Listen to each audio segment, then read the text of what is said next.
ಆತ್ಮೀಯ ಎಲ್ಲ ಸ್ಪರ್ಧಾ ಮಿತ್ರರಿಗೆ target coaching centre Vijayapura YouTube ತರಗತಿಗೆ ತಮ್ಮೆಲ್ಲರಿಗೂ ಸ್ವಾಗತ ಸ್ನೇಹಿತರೆ. ಇವತ್ತಿನ ದಿನ ನಾವು ಕೆಲವೊಂದಿಷ್ಟು GK ಕ್ವಶನ್ಗಳನ್ನು ನೋಡೋಣ. ನೋಡಿ, GKಗೆ ಸಂಬಂಧಪಟ್ಟಂಥ ಪ್ರಶ್ನೆಗಳನ್ನು ತೊಗೊಂಡು ಬಂದಿನಿ ಇವತ್ತು. ಭರತನಾಟ್ಯ ಎಂಬ ನೃತ್ಯ ಪ್ರಕಾರವು ಯಾವ ರಾಜ್ಯದ ಮೂಲವಾಗಿದೆ ಅಂತ ಕೇಳಿರ್ತಕ್ಕಂಥದ್ದು. ಆಯ್ಕೆಗಳು ಈ ರೀತಿ ಇದಾವೆ: ಕೇರಳ, ಕರ್ನಾಟಕ, ತಮಿಳುನಾಡು, ಒರಿಸ್ಸಾ. ಹಾಗಾದರೆ ಇಲ್ಲಿ ಏನು ಕೇಳಿದಾರೆ ಅನ್ನೋದನ್ನು ಫಸ್ಟ್ ನಾವು ಗಮನಿಸಬೇಕು. ಯಾವ ನೃತ್ಯನೇ ಕೇಳಿದ್ದಾರೆ ಅಂದರೆ ನಮ್ಮ ದೇಶದಲ್ಲಿ ಅಂದರೆ 28 ರಾಜ್ಯಗಳಲ್ಲಿ 28 ಏನು ರಾಜ್ಯಗಳಿದಾವಲ್ಲ, ಅಥವಾ 9 ಕೇಂದ್ರಾಡಳಿತ ಪ್ರದೇಶ ಏನಿದಾವಲ್ಲ, ಅದರದೇ ಆಗಿರತಕ್ಕಂಥ ಒಂದು ನೃತ್ಯ ಕೂಡ ಇರತಕ್ಕಂಥದ್ದು. ಒಂದು ರಾಜ್ಯ ಅಂದರೆ ಒಂದು ರಾಜ್ಯವು ತನ್ನದೇ ಆಗಿರತಕ್ಕಂಥ ಒಂದು ನೃತ್ಯವನ್ನು ಹೊಂದಿರತಕ್ಕಂಥದ್ದು. ಹಾಗಾಗಿ ಇಲ್ಲಿ ಭರತನಾಟ್ಯನ ಕೇಳಿರ್ತಕ್ಕಂಥದ್ದು ಅಂದರೆ ಯಾವ ರಾಜ್ಯದ ಇದು ಮೂಲ, ಅಂದರೆ ಯಾವ ರಾಜ್ಯದ ಈ ಮೂಲ ಆಗೈತೆ ಅಂತ ಕೇಳಿರಿ ನೃತ್ಯನ. ಓಕೆ, ಹಾಗಾದರೆ ಕೇರಳ ನೋಡೋಣ.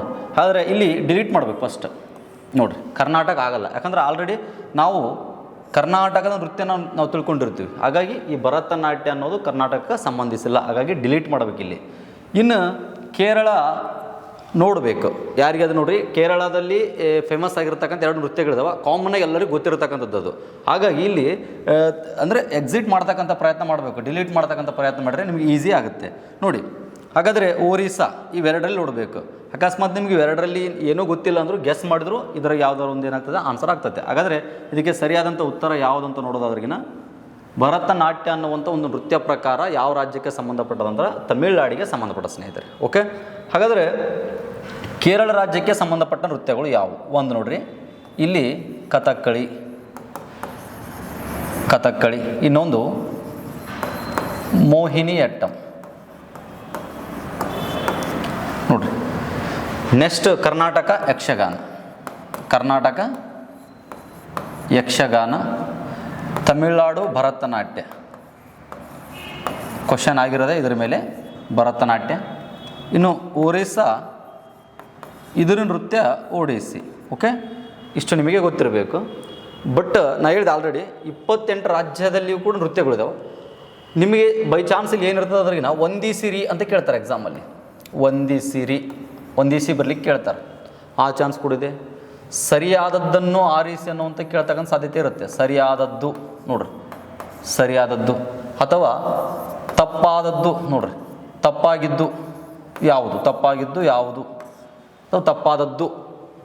ಈ ರೀತಿ ಕೇಳಿದಾಗ ನಾವು ಸ್ವಲ್ಪ ಡೆಪ್ತ್ ಆಫ್ ನಾಲೆಜ್ ಬೇಕಾಗ್ತದೆ.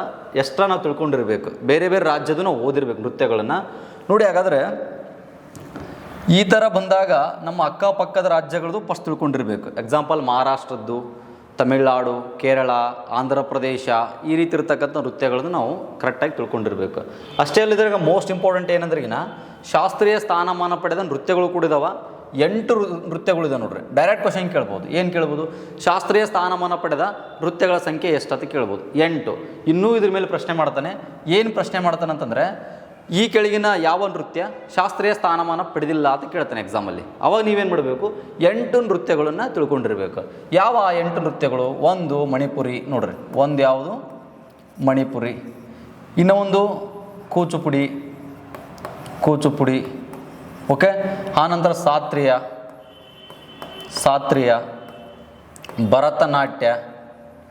ಭರತನಾಟ್ಯ ಹೌದಾ. ಇನ್ನೊಂದು ಕಥಕ್ ಹೌದಾ. ಅದೇ ರೀತಿಯಾಗಿ ಮೋಹಿನಿಯಟ್ಟಂ,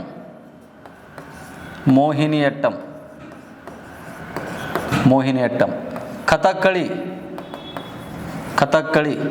ಇನ್ನೊಂದು ಒಡಿಸ್ಸಿ. ನೋಡೋಣ ಎಷ್ಟಾದವು? 2, 4, 6, 8. ಇವೇ 8 ಇವು ಕ್ಲಾಸಿಕಲ್ ಡ್ಯಾನ್ಸಸ್. ಇವೆಲ್ಲ ಅರ್ಥ ಆಯ್ತು. ನಮ್ಮ ಭಾರತದಲ್ಲಿ ಶಾಸ್ತ್ರೀಯ ಸ್ಥಾನಮಾನ ಪಡ್ಕೊಂಡಿರ್ತಕ್ಕಂಥ ನೃತ್ಯಗಳ ಸಂಖ್ಯೆ ಅಂದರೆ 8. ಇವು 8ರ ಬಗ್ಗೆ ನೀವು ಓದ್ಕೊಂಡಿರ್ಬೇಕು. ಯಾಕಂದರೆ ಇದ್ರ ಮೇಲೆ ಪ್ರಶ್ನೆ ಆಗುತ್ತೆ, ಯಾವುದು ಶಾಸ್ತ್ರೀಯ ಸ್ಥಾನಮಾನ ಪಡೆದ ನೃತ್ಯ ಅಲ್ಲ. ಆಲ್ರೆಡಿ ಭಾಷೆಗಳ ಮೇಲೆ ಕೇಳ್ಯಾರ್ರಿ, ಶಾಸ್ತ್ರೀಯ ಸ್ಥಾನಮಾನ ಪಡೆದ ಈ ಕೆಳಗಿನ ಭಾಷೆ ಯಾವುದಲ್ಲ ಅಂತ ಹೇಳ್ಕೇಶಿ. ಓಕೆ, ಮೊದಲು ಈಗ ಟೋಟಲಿಗೆ ನೋಡ್ರಿ, ಮೊದಲು 6 ಇದ್ದವು. ಈಗೆಲ್ಲ ಮತ್ತೆ ಈಗ ಏನಾಗಿದ್ದಾವೆ, ಮತ್ತು 5 ಭಾಷೆಗಳು ಏನಾಗಿದ್ದಾವೆ ಶಾಸ್ತ್ರೀಯ ಸ್ಥಾನವನ್ನು ಪಡ್ಕೊಂಡಿರ್ತಕ್ಕಂಥ. ಟೋಟಲ್ ಎಷ್ಟಿದಾವೆ? 11. 2024ರಲ್ಲಿ 5 ಭಾಷೆಗಳು ಏನಾಗ್ತವೆ ಶಾಸ್ತ್ರೀಯ ಸ್ಥಾನವನ್ನು ಪಡ್ಕೊಳ್ತಾವ್ರಿ. ಇದು ಅಪ್ಡೇಟ್ ಗೊತ್ತಿರಬೇಕು ನಿಮ್ಗೆ. ಅಂದರೆ ಇಲ್ಲಿ ಪ್ರಾಕೃತ ನೋಡ್ರಿ, ಪಾಲಿ, ಬಂಗಾಲಿ, ಮರಾಠಿ ಕೂಡ ಪಡ್ಕೊಂಡೈತೆ ನೋಡ್ರಿ, ಮರಾಠಿ. ಇನ್ನೊಂದು ಅಸ್ಸಾಮಿ. ಈ 5 ಭಾಷೆಗಳು ಪಡ್ಕೊಂಡಿರ್ತಕ್ಕಂಥದ್ದು. ಓಕೆ, ಇದು ನಿಮಗೆ ಗೊತ್ತಿರಬೇಕು ಸ್ನೇಹಿತರೆ. ಇದು ಈ ಒಂದು ಕ್ವಶನ್ಗೆ ನಾನು ಎಕ್ಸ್ಪ್ಲೇನ್ ಮಾಡಿರ್ತಕ್ಕಂಥದ್ದು. ಓಕೆ, ಹಾಗಾದರೆ ನೆಕ್ಸ್ಟ್ ಪ್ರಶ್ನೆ ನೋಡೋಣ. ಭಾರತದ ಜಲಪ್ರದೇಶದ ಗಡಿಯು ಎಷ್ಟು ನಾಟಿಕಲ್ ಮೈಲುಗಳವರೆಗೆ ವಿಸ್ತರಿಸಿದೆ ಅಂತ ಕೇಳಿರ್ತಕ್ಕಂಥದ್ದು. 8, 12, 18, 20. ಓಕೆ, ಇದು ನಿಮಗೆ ನೇರವಾಗಿ ಗೊತ್ತಿರಬೇಕು, ಇಲ್ಲಿ ಗೆಸ್ ಮಾಡೋಕ್ಕಾಗಲ್ಲ, ಅದ್ರ ಬಗ್ಗೆ ನೀವು ತಿಳ್ಕೊಂಡಿರಬೇಕು. ಅಂದರೆ ನಾಟಿಕಲ್ ನೋಡ್ರಿ, ಇದು ಕೋಸ್ಟಲ್ ಏರಿಯಾ ಅಂದರೆ ಕರಾವಳಿ ತೀರ ಪ್ರದೇಶಕ್ಕೆ ಸಂಬಂಧಪಟ್ಟಿರ್ತಕ್ಕಂಥದ್ದು ಅನ್ನೋದು ಗೊತ್ತಿರಬೇಕು. ಹಾಗಾದರೆ ಎಷ್ಟು ನಾಟಿಕಲ್ ಮೈಲುಗಳನ್ನು ಹೊಂದಿತ್ತಪ್ಪ ಅಂತಂದ್ರೆ 12 ನಾಟಿಕಲ್ ಮೈಲುಗಳನ್ನು ಹೊಂದಿರತಕ್ಕಂಥದ್ದು ಭಾರತ ಕರಾವಳಿಯಲ್ಲಿ. ಓಕೆ, ಹಾಗಾದರೆ 1 ನಾಟಿಕಲ್ ಮೈಲ್ ಎಷ್ಟೊತ್ತಿಗೆ ತಾನ್ರಿ? 1 ನಾಟಿಕಲ್ ನೋಡ್ರಿ, 1 ನಾಟಿಕಲ್ ಮೈಲ್ ಏನಿದೆಯಲ್ಲ ಇದು ಎಷ್ಟಕ್ಕೆ ಸಮ ನೋಡ್ರಿ? 1 ನಾಟಿಕಲ್ ಅಂತಂದರೆ 1852 ಮೀಟರ್ ಅನ್ನೋದು ನಿಮಗೆ ಗೊತ್ತಿರಬೇಕು, ಮೀಟರ್. ಅದೇ ನಾವು ಇದನ್ನು ಕಿಲೋಮೀಟ್ರಿಗೆ ಕನ್ವರ್ಟ್ ಮಾಡಿದಾಗ, ನಾಟಿಕಲ್ನ ಕಿಲೋಮೀಟ್ರಿಗೆ ಕನ್ವರ್ಟ್ ಮಾಡಿದಾಗ 22 ಕಿಲೋಮೀಟ್ರ್ ಸಮಥಿಂಗ್ ಬರುತ್ತೆ ಅದು. ಅಂದರೆ 22 ಕಿಲೋಮೀಟ್ರ್ ಅಂತ ನೆನ್ಪಿಡ್ಕೋಬೇಕು ನೀವು. ಓಕೆ, ಇಷ್ಟು ನಿಮಗೆ ಗೊತ್ತಿರಬೇಕು. ಒಟ್ಟಾರೆಯಾಗಿ ಕರಾವಳಿ ಪ್ರದೇಶ 9 ರಾಜ್ಯಗಳೊಂದಿಗೆ 9 ರಾಜ್ಯಗಳು ಕರಾವಳಿ ತೀರವನ್ನು ಹೊಂದೇವಂತ ಗೊತ್ತಿರಬೇಕು. 9 ರಾಜ್ಯಗಳು ಕರಾವಳಿ ತೀರ. ಅದೇ ರೀತಿಯಾಗಿ ಅತ್ಯಂತ ಹೆಚ್ಚು ಕರಾವಳಿ ತೀರವನ್ನು ಹೊಂದಿರತಕ್ಕಂಥ ರಾಜ್ಯ ಅಂತಂದ್ರೆ ಗುಜರಾತು, 1600 ಕಿಲೋಮೀಟ್ರ್ ನೋಡ್ರಿ. ಗುಜರಾತು 1600 ಕಿಲೋಮೀಟ್ರ್. ಇನ್ನು ಸೆಕೆಂಡ್ ಆಂಧ್ರ ಪ್ರದೇಶ 1000 ಕಿಲೋಮೀಟರ್ಗಳನ್ನು ಹೊಂದೈತೆ. ಇದು ನೋಡ್ರಿ, ಇದು ಗುಜರಾತ್ ರಾಜ್ಯ. ಜಸ್ಟ್ ನಿಮ್ಗೆ ನಾನು GK ರಿಲೇಟೆಡ್ ಆಗಿ ಏನು ಮಾಡ್ತಾ ಇದ್ದೀನಿ, ಕೆಲವೊಂದಿಷ್ಟು ಎಕ್ಸಾಮ್ ಪಾಯಿಂಟ್ ಆಫ್ ವ್ಯೂ ಹೇಳ್ತಾ ಇದ್ದೀನಿ ನೋಡ್ರಿ. ಇದು ಆಂಧ್ರ ಪ್ರದೇಶ.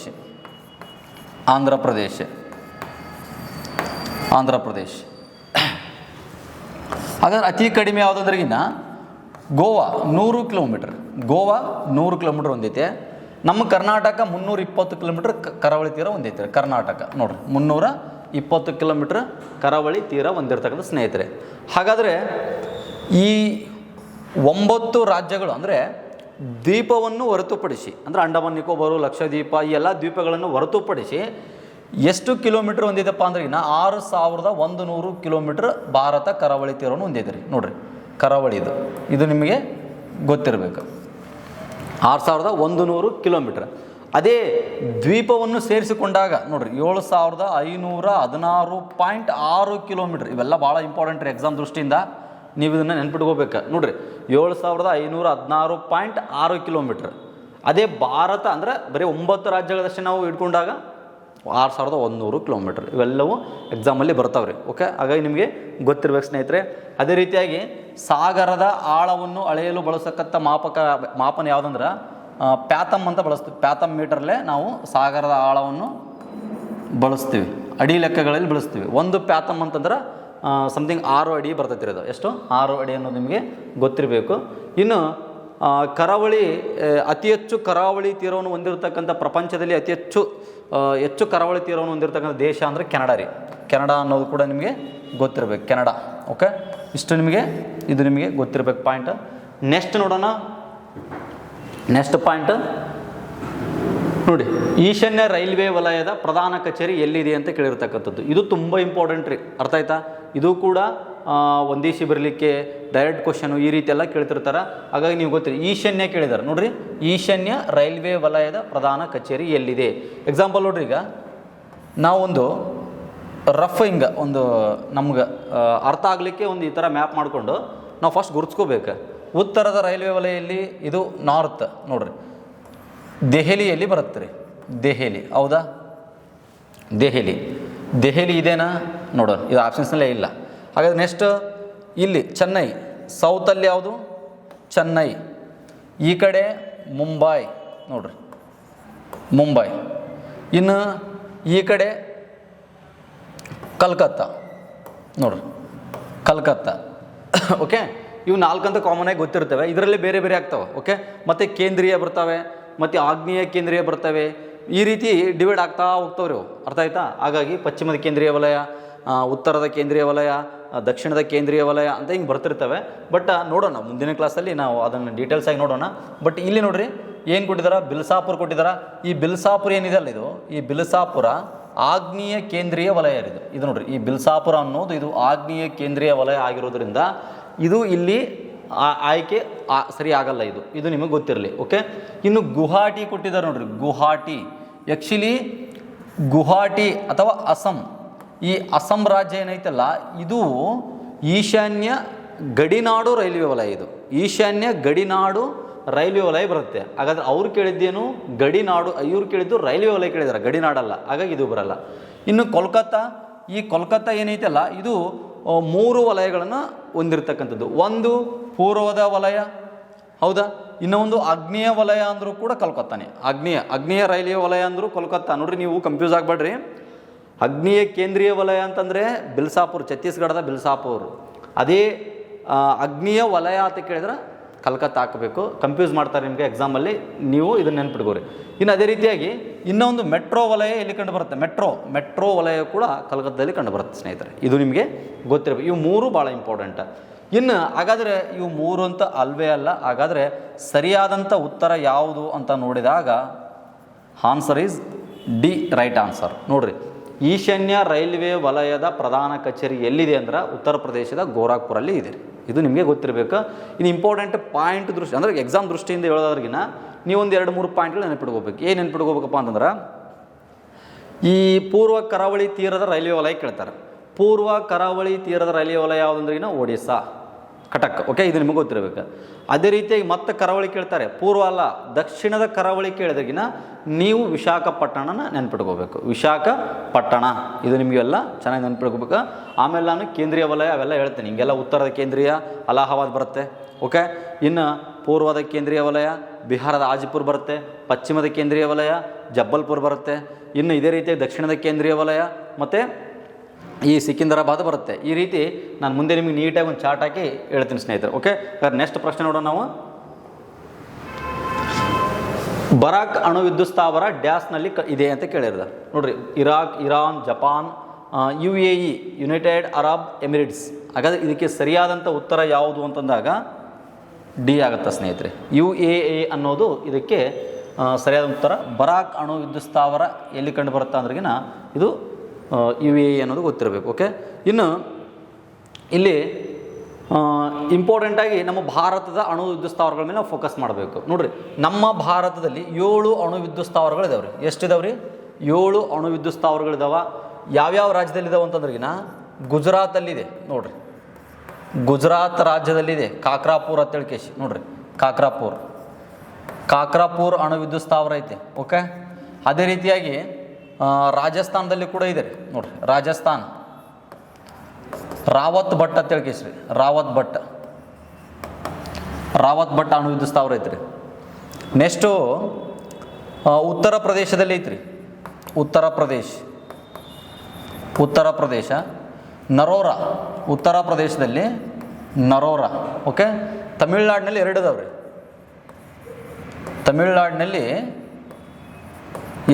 ತಮಿಳ್ನಾಡಿನಲ್ಲಿ ಒಂದು ಕಲ್ಪಕಂ, ಇನ್ನೊಂದು ಕುಡಂಕುಳು ಅಥವಾ ಕುಡಂಕುಳಂ, ಇವೆರಡು ಇದಾವೆ. ಓಕೆ, ನೋಡ್ರಿ, ನೆಕ್ಸ್ಟ್ ನಮ್ಮ ಕರ್ನಾಟಕದಲ್ಲಿ ಒಂದಿದೆ.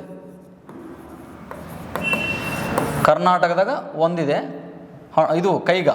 ನೋಡ್ರಿ, ಕೈಗಾ ಅಣು ವಿದ್ಯುತ್ ಸ್ಥಾವರ. ಇದು ಕಾಳಿ ನದಿಯ ಎಡದಂಡೆ ಮೇಲೆ ಇದೆ ರೀ. ಕಾಳಿ ನದಿಯ ಎಡದಂಡೆ ಮೇಲೆ ಇದೆ ಅಂತ ನಿಮಗೆ ಗೊತ್ತಿರಬೇಕು ಸ್ನೇಹಿತರೆ. ಓಕೆ, ಇದು ನಿಮಗೆ ಗೊತ್ತಿರಬೇಕು. ಇನ್ನು ನಮ್ಮ ಕೈಗದ ವಿಶೇಷ ಏನಪ್ಪ ಅಂತಂದ್ರೆ ಇನ್ನು 2031ರಲ್ಲಿ ನೋಡ್ರಿ, ನಿಶ್ಚಿತವಾಗಿಲ್ಲ ಬಟ್ ಆಲ್ರೆಡಿ ಇದು ಕೊಟ್ಟಿರ್ತಕ್ಕಂಥ ಆಶ್ವಾಸನೆ. 2030 ಮತ್ತು 31ರಲ್ಲಿ 5 ಮತ್ತು 6ನೇ ಘಟಕಗಳು ಏನಾಗ್ತಾ ಇದ್ದಾವೆ, ಪ್ರಾರಂಭ ಆಗ್ತಾ ಇದ್ದಾವೆ. ಇವೇನಾದರೂ ಪ್ರಾರಂಭ ಆದರೆ ಸುಮಾರು ಅಂದ್ರೆ ದುಪ್ಪಟ್ಟು 700 ಮೆಗಾವ್ಯಾಟ್ ಇಲ್ಲಿ ಕರೆಂಟ್ ಏನಾಗುತ್ತಾ ಉತ್ಪತ್ತಿ ಆಗುತ್ತೆ ಸ್ನೇಹಿತರೆ. ಇದು ನಿಮಗೆ ಗೊತ್ತಿರಬೇಕಾಗಿರ್ತಕ್ಕಂಥದ್ದು. ಇವು ಡೈರೆಕ್ಟ್ ಎಕ್ಸಾಮಲ್ಲಿ ಕೇಳ್ತಾರೆ. ನೆಕ್ಸ್ಟ್ ಇನ್ನೊಂದು ರೀತಿ ಪ್ರಶ್ನೆ ತೊಗೊಂಡು ಬರ್ತೀನಿ, ಅವು ಯಾವ ದೇಶದ ಸಹಯೋಗದೊಂದಿಗೆ ಮತ್ತು ಸ್ವದೇಶಿ ನಿರ್ಮಾಣ ಯಾವುವು ಇವೆಲ್ಲ ನಾನು ಹೇಳ್ತೀನಿ ಸ್ನೇಹಿತರೆ. ಓಕೆ, ಇದು ನಿಮಗೆ ಗೊತ್ತಿರಲಿ. ನೆಕ್ಸ್ಟ್ ಪ್ರಶ್ನೆ, ಪ್ರಾಜೆಕ್ಟ್ ಎಲಿಫೆಂಟ್ ಯಾವ ವರ್ಷದಲ್ಲಿ ಜಾರಿಗೆ ಬಂದಿತ್ತು ಅಂತ ಕೇಳಿದ್ದಾರೆ. ಪ್ರಾಜೆಕ್ಟ್ ಎಲಿಫೆಂಟ್ ನೋಡ್ರಿ, ಆ್ಯಕ್ಚುಲಿ ಮೊನ್ನೆ ಕೆ ಎಸ್ ಪ್ರಶ್ನೆ ಪತ್ರಿಕೆಯಲ್ಲಿ ಇದೇ ರೀತಿ ಕನ್ನಡ ಅಂಕಿಗಳನ್ನು ಅಂದರೆ ಕನ್ನಡದಲ್ಲಿ ಬಳಸೋದಕ್ಕಿಂತ ಇಂಗ್ಲೀಷ್ನಲ್ಲಿ ಬಳಸಿ ಏನಾಗಿತ್ತು, ಸ್ವಲ್ಪ ಗೊಂದಲ ಈಡಾಗಿತ್ತು. ಹಾಗಾಗಿ ಆ್ಯಕ್ಚುಲಿ ಇಲ್ಲಿ ಆನೆ ಯೋಜನೆ ಅಂತ ಕೇಳಬೇಕು ಅವರು, ಇಂಗ್ಲೀಷ್ನಲ್ಲಿ ಕೇಳಿರ್ತಕ್ಕಂಥದ್ದು. ಹಾಗಾಗಿ ಸ್ವಲ್ಪ ಇಂಗ್ಲೀಷ್ ಕೂಡ ನಾವು ನೋಡಬೇಕಾಗ್ತದೆ. ನೋಡಿರಿ ಇಲ್ಲಿ ಏನು ಕೇಳಿದಾರೆ, 1994ರಿಂದ 95, 95ರಿಂದ 96, 91ರಿಂದ 92, 93ರಿಂದ 94. ಹಾಗಾದರೆ ಇದಕ್ಕೆ ಸರಿಯಾದಂಥ ಉತ್ತರ ಯಾವುದು ಅಂತಂದ್ರಿಗಿನ ಸಿ ಆಗುತ್ತೆ. 1990, 91, 92ರಲ್ಲಿ ಆನೆ ಯೋಜನೆ ಬರುತ್ತೆ ರೀ. ಆನೆ ಯೋಜನೆ ಅನ್ನೋದು ಗೊತ್ತಿರಬೇಕು. ಓಕೆ, ಆನೆ ಯೋಜನೆ ನೋಡಿರಿ. ಈಗ ಇದ್ರ ಮೇಲೆ ಆನೆಗಳ ಮೇಲೇ ಪ್ರಶ್ನೆ ಕೇಳ್ಬೋದು ಎಕ್ಸಾಮಲ್ಲಿ. ಯಾವ ರೀತಿ ನೋಡ್ರಿ, ಈಗ ಆನೆ ಅಂತಂದಾಗ ಇದು ಭೂಮಿಯ ಮೇಲಿನ ಅತಿ ದೊಡ್ಡ ಪ್ರಾಣಿ ಇದು, ಹೌದಾ? ಹಾಗಾದರೆ ಭೂಮಿಯ ಮೇಲಿನ ಅತಿ ದೊಡ್ಡ ಪ್ರಾಣಿಯಲ್ಲಿ ಆಫ್ರಿಕಾದ ಆನೆ ನೋಡ್ರಿ. ಆಫ್ರಿಕಾದ ಆನೆ ಅತಿ ದೊಡ್ಡ ಪ್ರಾಣಿ ಎಲ್ಲಿದೆ ಅಂದ್ರಿಗಿನ ಆಫ್ರಿಕಾದ ಆನೆ. ಆನೆಗಳಲ್ಲಿ ಅತಿ ದೊಡ್ಡ ಆನೆ ಇದು. ಅದೇ ರೀತಿಯಾಗಿ ಆನೆ ಅಂತ ಬಂದಾಗ ನಮ್ಮ ಕರ್ನಾಟಕ ರಾಜ್ಯದ ಒಂದು ಪ್ರಾಣಿ ಅದು. ಕರ್ನಾಟಕ ರಾಜ್ಯದ ಪ್ರಾಣಿ ಯಾವುದು ಅಂತಂದ್ರಿಗಿನ ಕರ್ನಾಟಕ ರಾಜ್ಯದ ಪ್ರಾಣಿ ಯಾವುದು? ಆನೆ. ಇದು ನಿಮ್ಗೆ ಗೊತ್ತಿರಬೇಕು, ಏಷ್ಯನ್ ಆನೆ. ಓಕೆ, ನೆಕ್ಸ್ಟ್ ನೋಡಿ, ಮತ್ತು ಈ ಆನೆ ಅಂದರೆ ಮದಗಜನ ಈ ಗಂಗರು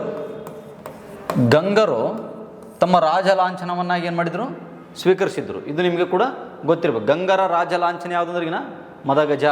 ಇದು ನಿಮಗೆ ಗೊತ್ತಿರಬೇಕು ಸ್ನೇಹಿತರೆ. ಓಕೆ, ಇಷ್ಟು ನಿಮಗೆ ಗೊತ್ತಿರಬೇಕು. 1990, 91ರಲ್ಲಿ ಇದು ಬಂದಿರತಕ್ಕಂಥ ಸ್ನೇಹಿತರೆ. ಹಾಗಾದರೆ ಈ ಹುಲಿ ಯೋಜನೆ ಕೇಳ್ತಾರೆ. ಹುಲಿ ಯೋಜನೆ ನೋಡ್ರಿ, ಹುಲಿ ಯೋಜನೆ ಯಾವಾಗ ಬಂತು? ಹುಲಿ ಯೋಜನೆ ಅಂತ ಕೇಳಿದಾಗ ನೀವೇನು ಮಾಡಬೇಕು, 1972 ಆಗಬೇಕು. ಯಾವುದು? 1972. ಕೆಲವೊಂದಿಷ್ಟು ಹೇಳ್ತೀನಿ, ಅವು ನೆನಪಿಟ್ಕೊಂಬಿಡ್ರಿ. ಇದು 1972. ಆನೆ ಯೋಜನೆ 1991, 92. ಓಕೆ, ಸಿಂಹ ಯೋಜನೆ ಕೇಳಿದ ತಿಳ್ಕೋರಿ. ಸಿಂಹ ಯೋಜನೆ ಕೇಳಿದರೆ ನೀವು 1973 ಆಗ್ಬೇಕು ಸ್ನೇಹಿತರೆ. 1973 ಆಗಬೇಕು. ಓಕೆ, ಇನ್ನು ಡಾಲ್ಫಿನ್ ಅಂತ ಕೇಳಿದ್ರೆ ತಿಳ್ಕೊರಿ. ಡಾಲ್ಫಿನ್ ಯೋಜನೆ, ಪ್ರಾಜೆಕ್ಟ್ ಡಾಲ್ಫಿನ್. ಈ ಡಾಲ್ಫಿನ್ ಯೋಜನೆ ಯಾವಾಗ ಬಂತಂದ್ರೆ 1982 ಬಂದೈತೆ. ರೈನೋ ಯೋಜನೆ ಈ ರೈನೋ ಯೋಜನೆ ಯಾವಾಗ ಬಂದದ ಅಂತ ಕೇಳಿದ್ರೆ 1987 ಹಾಕಬೇಕು. 1987 ಹಾಕಬೇಕಾಗುತ್ತಾ. ಅದೇ ರೀತಿಯಾಗಿ ಮೊಸಳೆ ಯೋಜನೆ 1975ರಲ್ಲಿ ಬಂದಿರತಕ್ಕಂಥದ್ದು. ಓಕೆ, ಇವೆಲ್ಲವೂ ಕೂಡ ನಿಮಗೆ ಗೊತ್ತಿರಲಿ ಸ್ನೇಹಿತರೆ. ಹಾಗಾದರೆ ನೆಕ್ಸ್ಟ್ ಪ್ರಶ್ನೆ ನೋಡೋಣ. ಓಕೆ, ಇನ್ನು ಇದಕ್ಕೆ ರಿಲೇಟೆಡ್ ಆಗಿರ್ತಕ್ಕಂಥ ಇನ್ನೊಂದು ಮಾಹಿತಿ, ಇತಿಹಾಸ ಸಂಬಂಧಪಟ್ಟ ಮಾಹಿತಿ ಅಂದರೆ ಎಲಿಫೆಂಟಾ ಗುಹೆಗಳು ಕೂಡ ಕಂಡು ಬರ್ತಾವೆ. ಎಲಿಫೆಂಟಾ ಗುಹೆ ನೋಡ್ರಿ, ಎಲಿಫೆಂಟಾ ಗುಹಾ ಅಥವಾ ಗುಹಾಲಯಗಳು ಎಲ್ಲಿ ಕಂಡು ಬರ್ತಾವೆ ಅಂದ್ರೆ ಮುಂಬೈ ಬಳಿ ಕಂಡು ಬರ್ತಾವೆ ರೀ. ಮುಂಬೈ ನೋಡ್ರಿ, ಮಹಾರಾಷ್ಟ್ರದ ಮುಂಬೈ ಸಮೀಪ ಕಂಡು ಬರ್ತಾವೆ. ಇವು ಯಾರ ಕಾಲದಲ್ಲಿ ರಚನೆ ಆಗ್ಯಪ್ಪ ಅಂತಂದ್ರೆ ರಾಷ್ಟ್ರಕೂಟರ ಕಾಲದಲ್ಲಿ ರಚನೆ ಆಗಿರ್ತಕ್ಕಂಥದ್ದು. ಓಕೆ, ಈ ರೀತಿ ನಾನು ಎಲ್ಲ ನಿಮಗೆ ಕವರ್ ಮಾಡ್ತಕ್ಕಂಥ ಸ್ನೇಹಿತರೆ. ಓಕೆ, ನೆಕ್ಸ್ಟ್ ಪ್ರಶ್ನೆ ನೋಡೋಣ. ವಿಶ್ವಸಂಸ್ಥೆಯು ಗುರುತಿಸಿರುವ ಈ ಕೆಳಗಿನ ಅಂತಾರಾಷ್ಟ್ರೀಯ ವರ್ಷಗಳನ್ನು ಗಮನಿಸಿರಿ ಅಂತ ಕೇಳಿರ್ತಕ್ಕಂಥದ್ದು. ಅಂದರೆ ಇಲ್ಲಿ ಏನು ಕೊಟ್ಟಿದ್ದಾರೆ,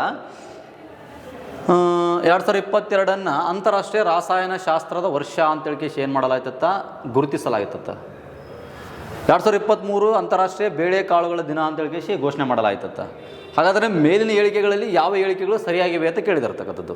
ನೋಡಿ, 2 ಮಾತ್ರ, 1 ಮತ್ತು 2, 1 ಮತ್ತು 2 ಅಲ್ಲ, 1 ಮಾತ್ರ ಅಂತ ಈ ರೀತಿ ಕೊಟ್ಟಿರ್ತಕ್ಕಂಥದ್ದು. ಹಾಗಾದರೆ ಇವು 2 ರಾಂಗ್ ಇದಾವೆ ಸ್ನೇಹಿತರೆ. ನೋಡ್ರಿ, 2 ರಾಂಗ್ ಇದಾವೆ.